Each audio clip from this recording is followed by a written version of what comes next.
Hola a todos y bienvenidos de nuevo. Nos acompaña de nuevo el coronel Douglas McGregor, veterano de combate condecorado y ex asesor principal del secretario de Defensa de EUU, para hablar de algunas de las actividades militares de la OTAN en el Ártico.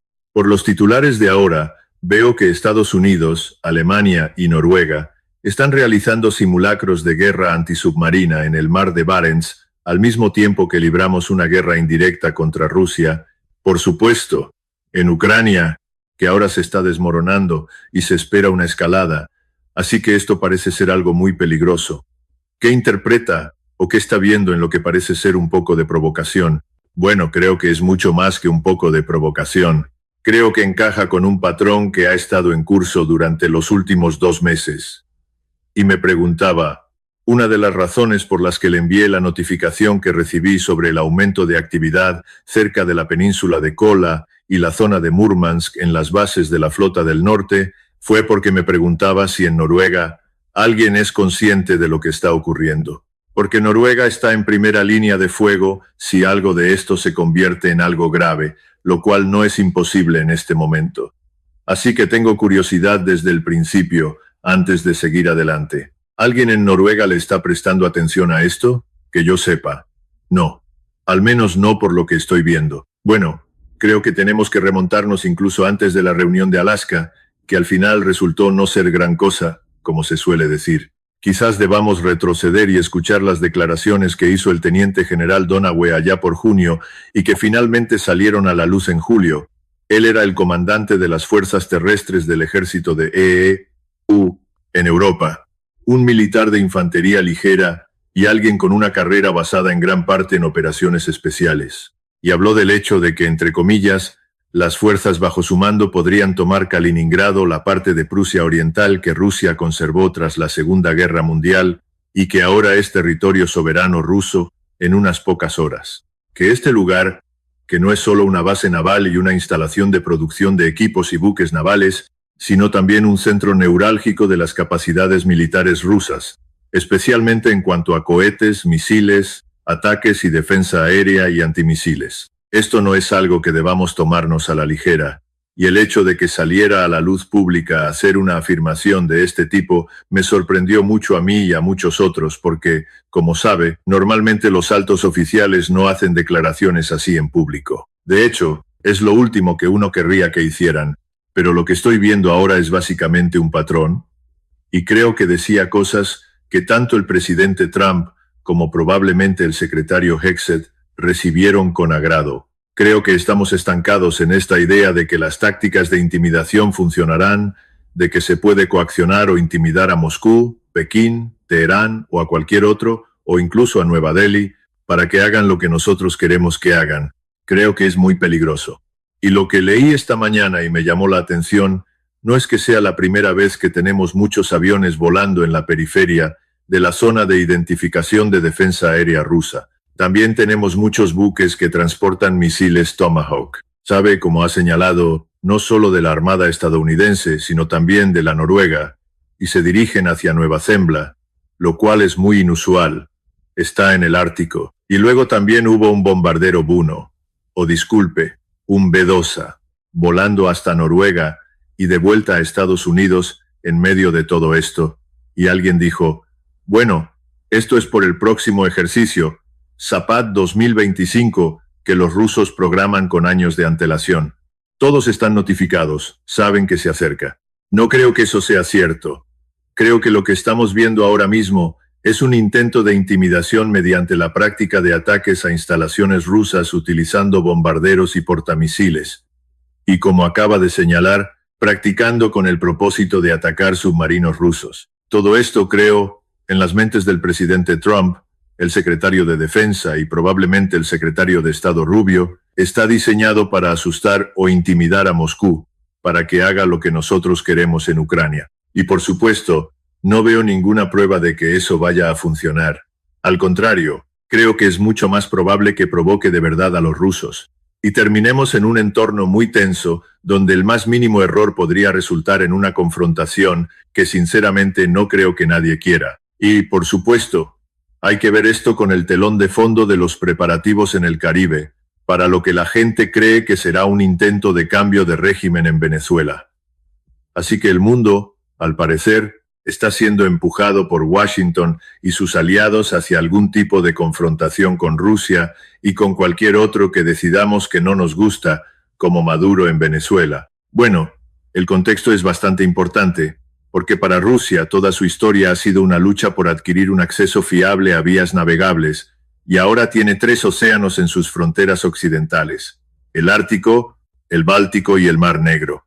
Supongo que no es ningún secreto que el objetivo clave en esta guerra de Ucrania era convertir el Mar Negro en un lago de la OTAN. Pero en el Mar Báltico, sin embargo, tenemos a Polonia y los estados bálticos argumentando que el Mar Báltico es ahora un lago de la OTAN desde que se unieron Suecia y Finlandia. También está el exsecretario general de la OTAN, Anders Fogh Rasmussen, argumentando que ahora podríamos bloquear San Petersburgo si así lo decidimos, dado que ahora tenemos a Finlandia y Suecia dentro. Hace un tiempo, el Financial Times publicó un artículo que decía que Dinamarca podría impedir que los petroleros rusos llegaran a los mercados del Mar Báltico. Y por supuesto, el último año, el Ártico también se está militarizando un poco más, con más bases estadounidenses en toda Escandinavia. Pero ha habido muchos informes también sobre la Laponia finlandesa, de que los suecos, los rusos podrían atacarla, que resulta estar al norte, junto a la flota del norte rusa, lo que sugiere que por motivaciones, bueno, supuestamente defensivas, ahora vamos a militarizar también esa región cercana a la flota del norte. Pero bueno, esto es algo que se podría esperar si estuviéramos perdiendo una guerra en Ucrania. Las presiones económicas sobre el resto del mundo no están funcionando. ¿No es esto solo un paso más en la escalada? Bueno, sin duda lo parece. La pregunta es, si estás perdiendo una guerra y no hay absolutamente ninguna prueba de que algo que puedas hacer vaya a cambiar ese resultado, ¿por qué tomarías medidas tan irracionales? Ahora bien, usted ha señalado algo hace un segundo. Si echamos la vista atrás y nos fijamos en Crimea, cuando los rusos optaron por tomarla tan repentina y rápidamente, lo que la gente no sabía es que había grandes planes en la OTAN de ocupar Crimea para utilizar las instalaciones navales de allí con el mismo propósito que usted expuso: convertir el Mar Negro en un lago de la OTAN, por así decirlo. Eso no funcionó porque los rusos se nos adelantaron. Y por supuesto los ucranianos se habían vuelto bastante impopulares en Crimea, tanto entre los tártaros que vivían allí como entre los rusos. Así que tenían mucho apoyo por parte de la población de allí. Pero la conclusión es que hemos fracasado inequívocamente en Ucrania. Hay una falta de voluntad para admitir esta verdad. Y si persistimos en provocar, como estamos haciendo ahora y llevamos haciendo meses, francamente acabaremos obteniendo una reacción. Y puede que no nos guste esa reacción, porque seamos sinceros, no estamos preparados para una guerra a gran escala con Rusia, pero Rusia sí está preparada para una guerra a gran escala contra nosotros. Y creo que la gente en Washington ha perdido de vista eso. También hay algo más que no deberíamos perder de vista. Tenemos un problema en este país. Es una obsesión con el poder aéreo. El poder aéreo es el equivalente al sexo sin consecuencias. Puedes bombardear o atacar con misiles a la gente en tierra. No hay una respuesta real en tu contra estando sentado en Estados Unidos o en Europa Occidental. Nadie tiene las defensas aéreas para detenerte. En realidad no consigues nada más que alienar y ofender a la gente, pero a los políticos de Washington les hace sentir bien que seamos capaces de hacerlo con impunidad. Bueno, eso ha funcionado con Irak. Ha funcionado en Libia. Funciona en África. Sabe, ha funcionado en muchos lugares, pero no va a funcionar con los rusos. Y ese es el peligro de que estamos yendo demasiado lejos. Si se detiene a recordar, cuando el presidente Trump se reunió con el presidente Putin, se reunió con él en la pista de la base de la Fuerza Aérea de Elmendorf, y aparcados a ambos lados estaban todos estos aviones de combate modernos, los F-22 y demás. F-1. Sabe, no recuerdo todo el contingente, pero todos eran aviones de combate modernos. Y de repente, mientras saludaba a Putin, voló por encima de ellos este bombardero B-2 con aviones de apoyo. Ahora bien, Putin sonrió, negó con la cabeza y se alejó con Trump. Pero esta idea de que de alguna manera amenazamos a todos con el uso de este poder aéreo, así que, si no haces lo que decimos, nuestro poder aéreo te destruirá. Es muy peligroso porque ahora estamos lidiando con estados poderosos como Rusia que pueden responder, y esa guerra puede alcanzarnos. En otras palabras, los daños no se limitarán a Ucrania. El daño se abrirá camino hasta Europa Occidental y Estados Unidos. Así que lo verdaderamente preocupante es que no hay necesidad de ello. Ya sabe, esta mentira de que los rusos están acumulando fuerzas con el propósito de marchar hasta París es absurda. No hay pruebas de eso, no hay ningún interés en eso. Esa es una idea financiera, comercial y estratégicamente estúpida. Que los rusos hagan eso. No les interesa. Quieren resolver esto en el este de Ucrania, pero quieren resolverlo de una forma que evite que tengan que volver a librar toda la guerra dentro de 5 o 10 años. Por eso no aceptan un alto el fuego. Y por cierto, nadie parece darse cuenta de que la Primera Guerra Mundial no terminó con un alto el fuego. Terminó después de que se celebraran negociaciones y se alcanzaran acuerdos, y luego se fijó una fecha para un armisticio, un alto el fuego. Así que hemos perdido la razón al creer que otro alto el fuego es de alguna manera la prueba de una solución, que un alto el fuego es evidencia de paz. No lo es. Es exactamente lo que su nombre indica, es una pausa. A los rusos no les interesa una pausa que permita a sus oponentes simplemente rearmarse, reequiparse y volver a luchar de nuevo. Aunque eso es cada vez más improbable dado el pésimo estado del oeste de Ucrania, pero, no obstante, esa es su posición, no es algo irrazonable. Entonces, ¿por qué no hablar con los rusos y fijar una fecha para un alto el fuego basada en una solución? Porque nadie quiere una solución. Por alguna razón, nadie quiere que esto acabe. Ahora, cuando digo nadie, significa que los alemanes, los polacos, los eslovacos, los húngaros, los franceses, los noruegos, los daneses, todos estos pueblos acudieron desesperadamente para mantener una guerra contra Rusia y Ucrania. No lo creo, pero los gobiernos sí. Y los gobiernos están casados con este proyecto porque hacer otra cosa equivale a admitir el fracaso, una capitulación que no pueden permitirse porque los pone en riesgo de admitir que todo lo que han estado diciendo durante más de 3 años es mentira, y es mentira. Rusia nunca tuvo la intención de avanzar mucho más de lo que ya lo ha hecho. ¿Cuántas veces hemos hablado sobre territorio y dicho, ya sabes, el territorio no es el problema es destruir al enemigo? Y afortunadamente, gracias a los brillantes generales que dirigen la OTAN, los ucranianos les han complacido y han enviado a decenas de miles, cientos de miles de hombres a ser destruidos intentando derrotar a los rusos sobre el terreno, desde lo que en realidad es una postura defensiva estratégica. Pero nadie quiere decir la verdad. Así que, si no puedes decir la verdad, intentas que esto continúe. Y al mismo tiempo, Europa Occidental en particular, Gran Bretaña ahora mismo, está muy cerca de colapsar financieramente. Nosotros no nos quedaremos muy atrás en el futuro. Los franceses y los alemanes están en pésimas condiciones. Entonces, ¿qué te hace pensar que mantener estos actos provocativos contra Rusia va a mejorar la situación de estas élites globalistas? No creo que lo haga, pero creo que eso es lo que está pasando, y creo que Trump simplemente se ha sumado a esto porque tiene esa mentalidad de que intimidar a la gente funciona. No es así. Solo los enfada. Eso es exactamente lo que intentó hacer con Modi en India. Y el indio dijo, muchas gracias, abandonaremos su sistema, nos uniremos al nuevo que está surgiendo. Pero estaba pensando que, hace solo 3 meses, tuvimos estos ataques a la base militar en Murmansk. De nuevo, está bastante lejos de Ucrania. ¿Ves esto como un objetivo estratégico de la OTAN? Si quisieran, no necesariamente un ataque de decapitación, pero algo para causar disrupciones significativas y pánico dentro de Rusia, por así decirlo. Disminuir su capacidad de combate. ¿Es Murmansk un objetivo estratégico en este sentido? Sí, lo ha sido durante mucho tiempo. Ciertamente lo fue durante toda la Guerra Fría debido a las capacidades y la base de submarinos rusa y antes soviética. La pregunta es, ¿por qué? Ya sabes, ¿cómo ayuda esto a Europa? ¿Cómo ayuda a Rusia? ¿Cómo ayuda a Ucrania? En nada. Nadie se beneficia de esto. Es una propuesta perdedora. Pero los rusos, y este es el punto que la gente necesita entender, si hacemos esto, están preparados y contraatacarán. Así que, en lugar de mirar a Murmansk y decir, oh, mira, podemos amargarles la vida a los rusos perjudicando su acceso al Ártico, dañando su capacidad naval en Murmansk.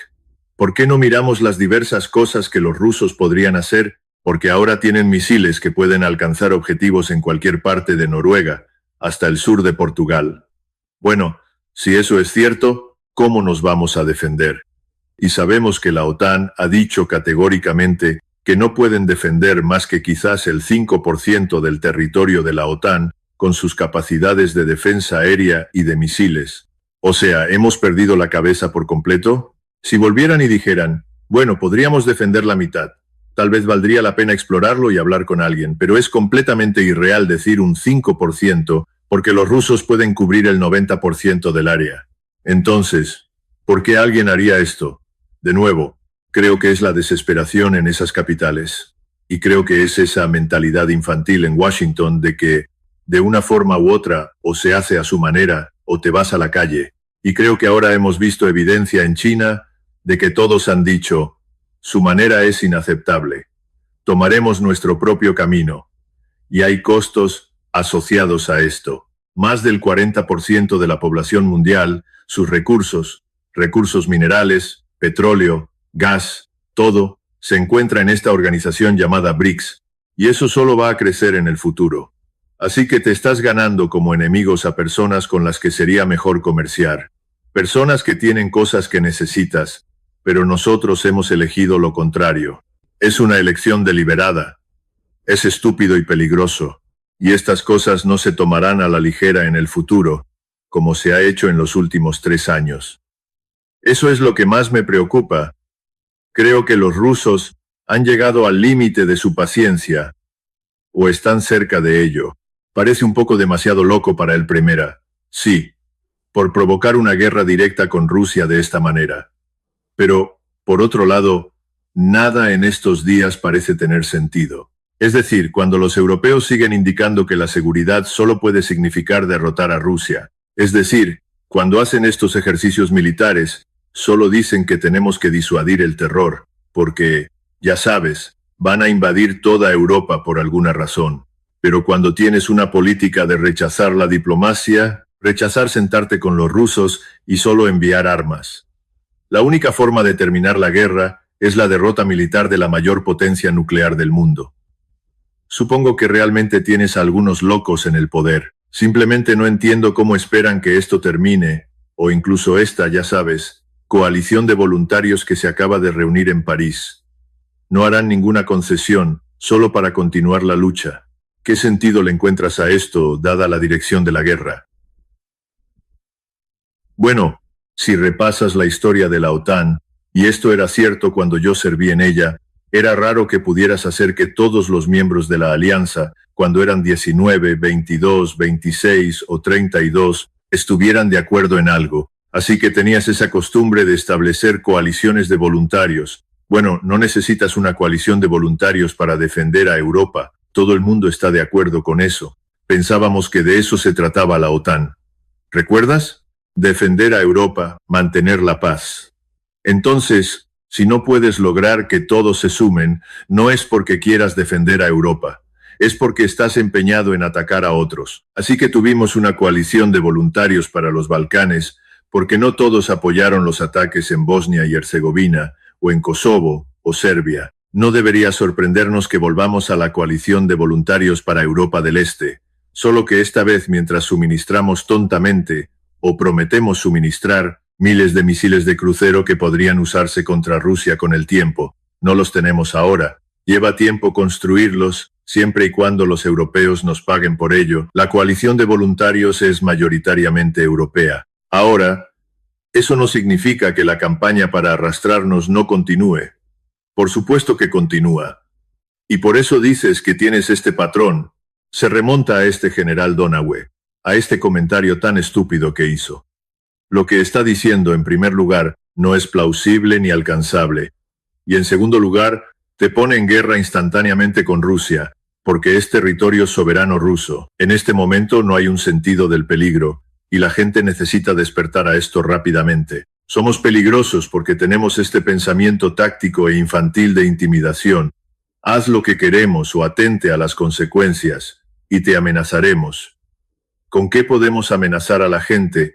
Bueno, si se retiran de nuestro sistema financiero, que es realmente lo que está sucediendo ahora mismo. La gente está tratando al dólar como una amenaza, como un veneno. Nadie lo quiere porque el dólar es una forma de pasar nuestra deuda a otros, así que eso no está funcionando muy bien. Entonces recurres a la única otra herramienta que tenemos, porque nuestra fuerza económica es muy limitada. Nuestra base industrial ha sido vaciada, no por los chinos ni por nadie más, sino por nosotros, las llamadas élites, la clase ejecutiva, los accionistas, el Congreso. Todos se han beneficiado de la destrucción de nuestra base industrial. Por lo tanto, no tenemos mucho que podamos usar contra los demás. Así que recurres al poder militar. Y ese poder militar está menguando. Está menguando porque es viejo. Todavía nos apoyamos en los cimientos que se construyeron durante 40 o 50 años de la Guerra Fría. No ha surgido mucho que sea nuevo. Y ahora vemos que Rusia, China y otros estados, Irán también es uno de ellos, se han desarrollado drásticamente en los últimos 20 o 30 años.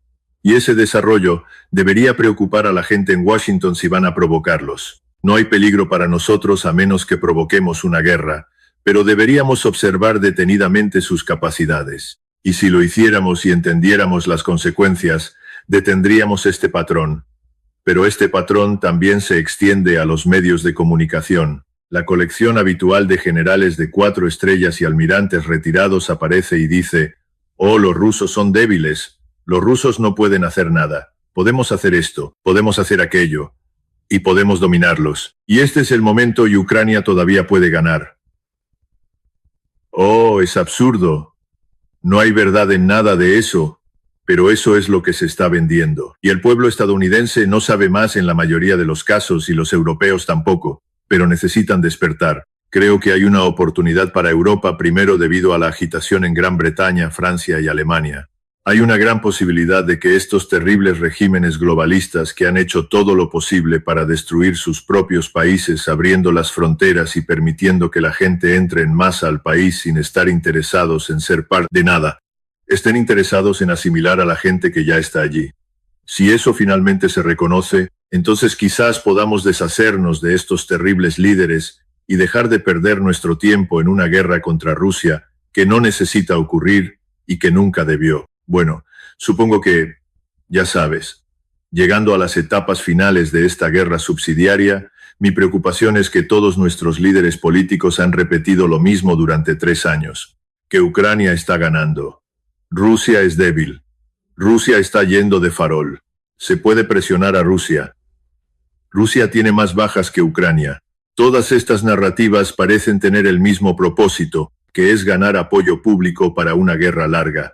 Pero, ya sabes, todas son narrativas falsas. La mayoría de ellas no tienen mucho sentido. Pero, de nuevo, si no hay disidencia, no hay rendición de cuentas. Pero, una vez que la guerra se pierda, mucho de esto quedará expuesto como lo que era, solo una gran campaña de propaganda de guerra. Así que simplemente asumo que habrá escaladas masivas ahora que nos acercamos a perder esta guerra. Pero, ¿por qué ves a los Estados Unidos posiblemente participando en esto? Porque pensé que el gran plan de Trump era sacar a los Estados Unidos de esto y dejarle ya sabes, desastre a los europeos. Entonces, ¿cómo puedes explicar, ya sabes, estas amenazas de invadir Kaliningrado, tomar a 1 millón de civiles rusos como rehenes bajo su ocupación, ya sabes, todas estas amenazas ahora cerca de Murmansk? ¿Cómo tiene esto algún sentido? Bueno, porque él y los líderes a su alrededor, hablo de Hexet, Rubio y Radcliffe en la CIA, realmente creen que las amenazas funcionan. Creen que puedes intimidar a la gente para que haga lo que quieres que haga. Esa es la esencia de lo que está sucediendo ahora mismo en Venezuela. Eso es lo que estamos intentando ahí abajo. No me pidas que entienda o explique el por qué, porque creo que es ridículo, pero hay mucha gente que lo aplaude. Tienes algo en la población de los Estados Unidos, en el electorado.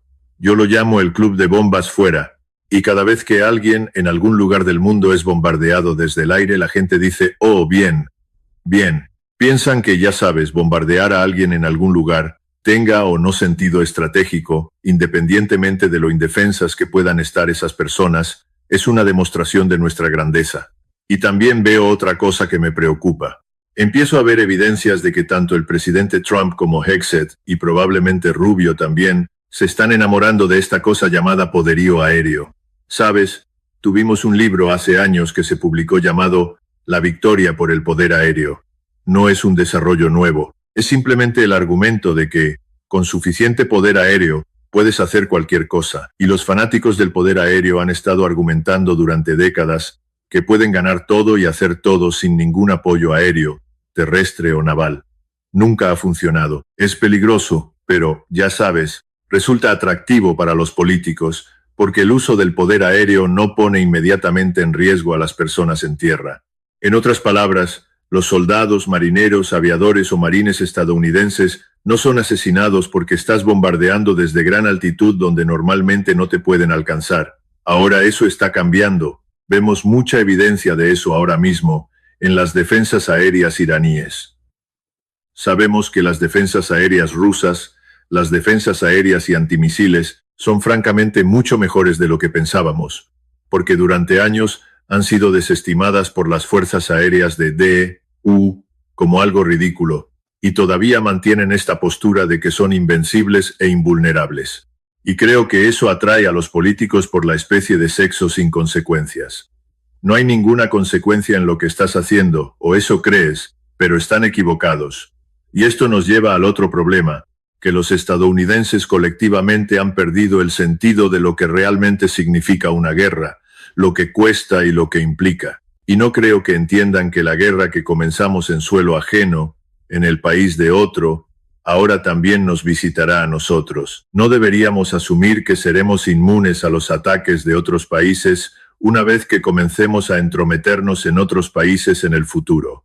Creo que ya estamos ahí con los rusos. Los rusos están así de cerca de tomar medidas drásticas contra los europeos, y dejaron muy claro que no les importa en absoluto cómo se llame a sí misma la coalición de los dispuestos. Pacificadores, fuerzas de imposición de paz, no supone ninguna diferencia. Si cruzan la frontera en el oeste de Ucrania, serán aniquilados. Así que necesitamos aceptar esta realidad. No vamos a sobrevivir a esto en este planeta si seguimos así mucho más tiempo. Y la peor parte, por supuesto, es que no puedo pensar en un período de nuestra historia en el que estuviéramos más amenazados por las grandes potencias de lo que estamos ahora mismo. Tenemos amenazas, pero no son de China. No son de Rusia. No son de Irán. Ciertamente no son de India. Así que es hora de que reconsideremos y reevaluemos todo esto, pero no hay voluntad en este momento. Sí, lo sé, escucho lo mismo ahora desde Moscú, de que la paciencia se está agotando muy rápido, y cuando tienes a gente como Merz en las noticias pidiendo ataques profundos en Rusia, la idea de que los rusos ahora simplemente se sentarán y aceptarán esto, creo que es bastante estúpido. Y luego, y si toman represalias, va a ser, ya sabes, muy duro también, pero no parece que, no lo sé. Parece en Europa, sin embargo, que si eres un patriota, deberías, ya sabes, descartar todo esto. Y si expresas alguna preocupación de que podríamos estar caminando hacia una guerra directa con Rusia, entonces bueno, estás repitiendo los puntos de discusión del Kremlin y probablemente eres prorruso. Así que es esto. Casi parecemos estar en un pacto suicida aquí donde lo único aceptable. Bueno, también es como sabes, Glenn, también es un ejercicio de hipocresía moral. Ya sabes, Matt se levanta ahí y llama al presidente Putin criminal de guerra. Es absurdo. ¿Sobre qué base? No hay ningún hecho asociado a ninguna de esas tonterías. Puedes hacer un caso mucho mejor contra los presidentes estadounidenses involucrados en crímenes de guerra durante los últimos 25 años en países como Irak, Libia, Siria o en otros lugares donde las personas, seres humanos desventurados en el terreno, han sido aniquilados, y su único pecado fue haber estado cerca de un objetivo. Lo mismo ocurre en Afganistán. No tiene ningún sentido. Así que todo es un disparate, pero los estadounidenses nuevamente, y estoy seguro de que esto probablemente se aplica hasta cierto punto en Noruega y otros países de Europa, quieren creer que siempre somos los buenos, que todo lo que hacemos es bueno, y que cualquier cosa que haga quien se nos oponga es mala. Ojalá el mundo fuera tan simple. No lo es. Cualquiera puede añadir que los alemanes también están participando en su propio genocidio en este momento. Así es. Esto sí. La hipocresía moral, como digo, es un poco exagerada. Sí. Y sabes, allá por los años 80, cuando estaba en la universidad, la broma era que los alemanes habían cambiado su supremacía racial por la supremacía moral, Siempre iban de un lado a otro imitando a los escandinavos, que solían hacer lo mismo. Oh, somos moralmente superiores. Nosotros no somos parte de nada de eso. Todo esto está mal y nosotros sabemos que es lo mejor. Y por supuesto vemos lo que está pasando ahora mismo, y es justo lo contrario de la verdad. Así que no sé cuál es la respuesta, excepto que los gobiernos de Europa, en Berlín, París y Londres en particular, cambien. Y cambien fundamentalmente. Si conseguimos alguna versión de lo que ya hay, no durará. Ahora estamos entrando en un periodo revolucionario. Y cuando la prosperidad fracase, cuando el mundo de abundancia que hemos conocido durante tantas décadas se detenga y la gente tenga problemas para encontrar comida, no tengan trabajo, no tengan calefacción, no puedan llenar los tanques de gasolina de sus coches, y todas estas cosas se junten, todo cambiará. Cambiará de forma muy rápida y repentina, y no será agradable. Será violento. Y bueno, creo que esa es la maldición de tener todas estas pequeñas guerras librándose muy lejos de los demás durante tanto tiempo. Creo que toda la generación que realmente experimentó lo que significa la guerra ha desaparecido en gran parte. Así que, ya sabes, sabemos la vieja verdad. Cada generación tiene que aprender a respetar las guerras. Supongo que sí. Pero aquí hay una pequeña anécdota. Y esto es algo de lo que la gente en Noruega debería ser consciente. Todo el mundo debería saberlo. Cuando se tomó la decisión en Londres de declarar la guerra a Alemania en 1914, ten en cuenta que no había ninguna razón en particular para ir a la guerra contra Alemania. Los alemanes no habían tomado ninguna medida contra los británicos. Alemania no representaba ninguna amenaza para los británicos. Eso estaba claro para 1912. Toda esa carrera marítima y de construcción naval, como a Neil Ferguson le gusta señalar, había terminado. Gran Bretaña la había ganado claramente. No había ninguna razón para que los británicos intentaran aliarse con una nación contra la que habían luchado sin parar durante casi 600 años, es decir, Francia, pero sin embargo tomaron la decisión de ir a la guerra. Y una de las razones por las que fueron a la guerra fue Winston Churchill, que en ese momento era miembro de ese gabinete y que de hecho era un gran defensor de ir a la guerra. Él dijo, bueno, toda esta guerra podría decidirse en una tarde en el Mar del Norte por la flota británica. Ahora bien, ¿por qué alguien pensaría que una guerra contra Alemania y Austria-Hungría podría decidirse con una batalla en medio del Mar del Norte? Es un misterio para todos. No tenía ningún sentido. ¿Qué iban a hacer? ¿Navegar con acorazados hasta Berlín? No, no exactamente. Así que es ridículo, pero siguieron adelante y declararon la guerra. Y después de declarar la guerra, decidieron que necesitaban un nuevo liderazgo militar, y el nombre del hombre era Kitchener. En ese momento, él estaba en Egipto, siendo el gobernador general de Egipto y del Sudán en esa región, y regresó, y a Kitchener se le pidió que hiciera un estudio, y luego diera una presentación al gabinete sobre cómo se libraría la guerra. Y todos estaban convencidos de que esta guerra solo duraría unos meses. Recuerden que solo tenían un ejército que podían enviar al continente de unos 150.000 hombres. De todos modos entró y dio su presentación.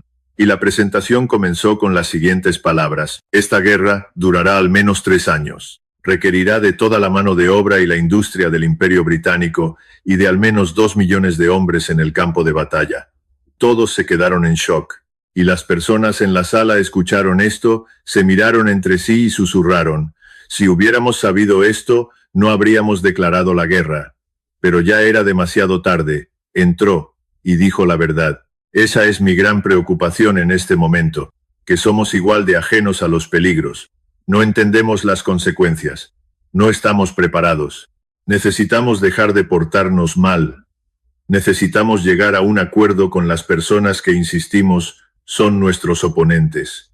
Pero ya ves, nos hemos vuelto tan santurrones, tan hipócritas y tan enamorados de nosotros mismos, que no podemos hacerlo, y es peligroso. Creo que este cálculo insensato nos está llevando más a fondo en la guerra, aunque así es como este proceso siempre comenzó. Si recuerdas allá por marzo de 2022, se decía que a Rusia solo le quedaban unos pocos días de misiles y artillería. Si les imponíamos sanciones, la economía colapsaría antes de que terminara el fin de semana. Y, por supuesto, todo el mundo se uniría al aislamiento de Rusia. Así que, de nuevo, eso fue hace 3 años y medio, y ahora solo buscamos la escalada. Pero por supuesto, si alguien hubiera dicho esto hace 3 años y medio, que íbamos a suministrar y empezar a realizar ataques de largo alcance dentro de Rusia, probablemente la gente se habría preocupado un poco más. Pero es este lento incrementalismo, estas tácticas de salami que poco a poco nos arrastran a esto, lo que hace que también sea muy difícil retirarnos y aceptar las pérdidas. De todos modos, Coronel McGregor, muchas gracias. Y sí, es un desarrollo muy preocupante, así que agradezco sus aportes. Gracias, Glenn. Adiós.